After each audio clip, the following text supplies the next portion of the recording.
Hola a totes i a tots, benvingudes i benvinguts a un nou vídeo aquí al canal de Sortiu i Disfruteu, vídeo per analitzar la victòria del Barça al Martínez Valero davant de l'Elx per 0-4, el partit que ha acabat tots junts fa uns instants, partits que hem pogut seguir en directe pel canal de Twitch de 90 minuts, on des del Mundial, per qui no ho sàpigui, retransmetem pràcticament tots els partits del Barça. Si algun dia us hi voleu passar, si algun dia voleu seguir les narracions del Pol Soler amb els meus comentaris, doncs esteu tots i totes convidats. Us deixaré el link a la descripció perquè aneu al canal de Twitch del 90 minuts, on, com diem, la majoria de partits del Barça són retransmets pel Pol i per mi. Doncs bé, el que ha donat de si aquest partit del Barça és una autèntica golejada del líder, el Barça que dormirà 15 punts del Real Madrid, el Barça que deixa la Lliga pràcticament vista per sentència, un Barça que des del primer minut ha anat a per la victòria, gol al minut 20 de Lewandowski, després ha estat Ansu al 56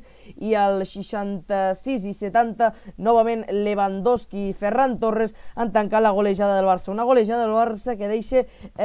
tot de bones notícies, és a dir, el partit crec que no té cap mala notícia, el partit del Barça crec que no ens deixa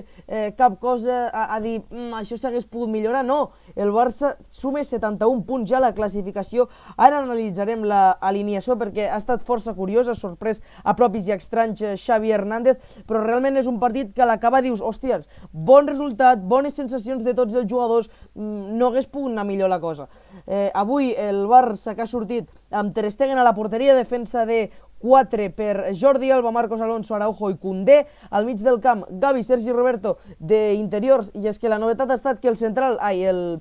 pivot ha estat Eric Garcia. El central del Barça avui ha jugat de pivot, molt bon partit d'Eric Garcia, ara el comentarem a dalt, Lewandowski, Ferran Torres i Ansu Fati. Comencem per la porteria, Marc-André Ter Stegen, la veritat és que no ha tingut molta feina, però sí que és veritat que els últims 5-10 minuts en els que el Barça ja estava molt volcat a l'atac, ha estat molt i molt bé a darrere, traient un parell de rematades perilloses de Jason. A la defensa, bon partit de Marcos Alonso, Araujo i Jordi Alba. M'ha agradat molt, en concret avui, Jules Koundé, la veritat és que crec que ha fet un molt bon partit quan l'ha tocat jugar de lateral ho ha fet, quan li ha tocat jugar al mig del camp ho ha fet, i crec que de central, perdó, ho ha fet, i crec que tenir un jugador tan polivalent és molt positiu. Mig del camp també un molt bon partit de Sergi Roberto i Gavi, i el pivot, com dèiem, Eric Garcia, que ha estat la sorpresa, la novetat. Doncs bé, m'ha agradat molt i molt Eric Garcia, se l'ha notat que és un jugador que té una gran sortida de pilota, i això s'ha notat molt i molt a l'hora del Barça, tenir un recuperador al mig del camp, d'un jugador que faci una bona última passada, i crec que això sí que ha donat al Barça moltes més ocasions de les que venia tenint els últims partits. I a dalt, Ansu Fati, doncs, bon partit, amb gol i assistència també de Ferran Torres, que es retroba per fi amb el gol, amb la versió golejadora, i a dalt Lewandowski, que comentem que li està costant, doncs bé, avui 2 gols, una assistència, i de fet fins i tot hagués pogut fer el tercer amb una rematada a la primera part.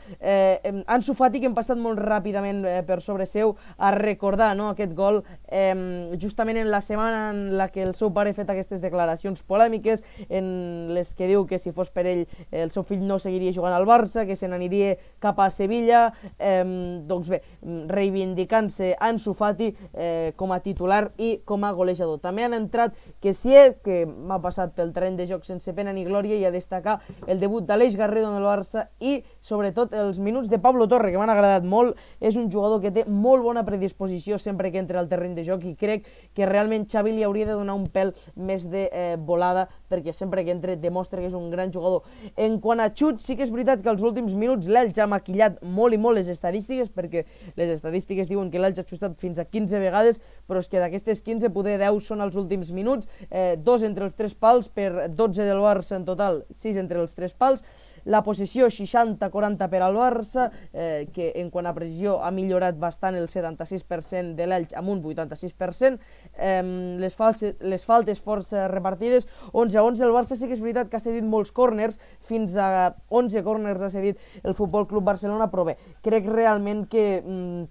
com he comentat abans, és un partit que només deixa bones notícies per al Barça. Un Barça que dorm a 15 punts del Real Madrid i que afrontarà el Clàssic, doncs bé, tot i amb les lesions de Pedri, de Jong, Christensen i Dembélé crec que afrontarà el Clàssic B, afrontarà el Clàssic venint guanyant, jugadors com Busquets, Balde, també uns minuts Araujo, Gavi han pogut descansar, crec que això és positiu i crec que això el Barça ho pot notar molt i molt al Clàssic. Doncs bé, fins aquí el vídeo ràpid de resum d'aquesta anàlisi del partit, d'aquesta victòria pel Barça per 0-4 el Martínez Valero davant de l'Elx. El Barça deixa pràcticament sentenciada la Lliga golejant per 0-4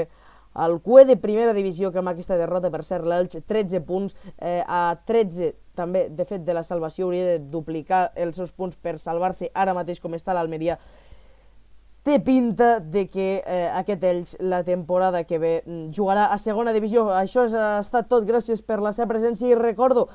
que a la descripció teniu el link del canal de Twitch del Pol Soler del 90 minuts on retransmetem els partits del Barça. Adeu, adeu!